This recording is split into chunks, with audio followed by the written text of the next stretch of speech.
একদিন আপনার মা আর আপনাকে ফোন করবে না। আজ হয়তো তার কথা শুনে বিরক্ত হন, ফোন না ধরতে ইচ্ছে করে, কিন্তু একদিন আপনি নিজেই অপেক্ষায় থাকবেন। মা যদি আর একবার ফোন করতো, একদিন কেউ আর বলবে না তোর মুখটা কেন শুকনো লাগছে, কিছু খেয়েছিস তো। যে মানুষটি নিজের সবকিছু বিসর্জন দিয়ে আপনার মঙ্গল চেয়েছে, নিঃস্বার্থভাবে ভালোবেসেছে, সে আর থাকবে না। আপনি চাইলেও আর সেই ভালোবাসার ছাই ফিরে যেতে পারবেন না। একদিন আপনার ভুলগুলোর জন্য কেউ আর শাসন করবে না। আজ হয়তো রাগ লাগে, বিরক্ত হন, কিন্তু সেই শাসনই একদিন অভাব হয়ে বুকে চেপে বসবে। একদিন যে ঘরে ঢুকলেই মা আপনার পছন্দের খাবার নিয়ে হাসি মুখে অপেক্ষা করতেন, সেই ঘরটি শুষণ পড়ে থাকবে। সেখানে খাবার থাকবে, রান্নার গন্ধ থাকবে, কিন্তু যে ভালোবাসা সবকিছুকে প্রাণ দিত, সেটি আর থাকবে না। একদিন আপনাকে দরজার কাছে দাঁড়িয়ে বিদায় জানিয়ে কেউ আর চেয়ে থাকবে না। আপনার পায়ের আওয়াজ মিলিয়ে যাওয়া পর্যন্ত অপেক্ষা করবে না। একদিন তার কণ্ঠস্বর চিরতরে থেমে যাবে।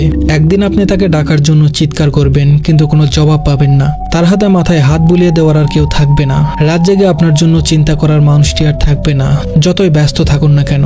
একদিন আপনি সব কাজ ফেলে শুধুই তার স্পর্শের অভাব অনুভব করবেন। তখন কোনো কিছু দিয়েই সেই শূন্যতা পূরণ করা সম্ভব হবে না।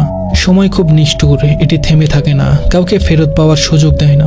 একদিন শুধু স্মৃতির মধ্যে তাকে খুঁজতে হবে, তার পুরনো গলার স্বর রেকর্ডে শোনার চেষ্টা করতে হবে, পুরনো ছবিগুলো হাতে নিয়ে বোবা কান্না করতে হবে, কিন্তু কিছুই আর ফিরবে না, কেউ আর ফিরে আসবে না। আপনি কেবল অনুভব করবেন আপনার ভিতরে এক বিশাল শূন্যতা, যা কখনোই আর পূরণ হবে না। ধন্যবাদ সবাইকে।